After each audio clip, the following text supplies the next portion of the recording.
క్రొత్త నిబంధనలో ఒక యవనస్తుడు ఉన్నాడు. ఆయన 3 సంఘాలలో నుంచి యవనస్తులు లిస్టు తీస్తే ఆ 3 సంఘాలలో ఉన్న యవనస్తులందరిలో మంచి పేరు పొందినవాడట. తిమోతి, ఈకొనియ, లవదోకియ, లుస్త్ర, ఈ 3 సంఘాలలో మంచి సాక్ష్యం పొందినవాడు ఎవరై అంటే తిమోతి.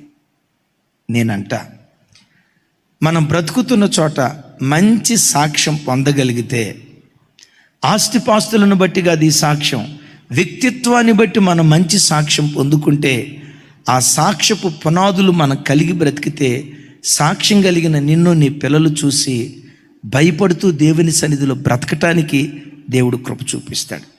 నువ్వు వెళ్ళే సంఘంలో నీకు మంచి సాక్ష్యం లేకపోతే, ఆయన ఒకటి చిల్లరోడండే, ఏమొట్టి గయ్యాలదండే, చర్చిలో ఎవరితో మంచిగా ఉండదండే, ఈ జుట్టుకు ఆ జుట్టు ముడేసి మధ్యలో పచ్చిగడ్డేసి పెట్రోల్ పోసి అగ్గిపుల్ల వెలిగించి తగలబడతా ఉంటే భలే తమాషా వస్తుందండి. ఇట్లాంటి సాక్ష్యం నీకు చర్చిలో ఉందనుకో, ఆ సాక్ష్యపు ప్రభావం నీ పిల్లల హృదయాల్లో పడుతుంది.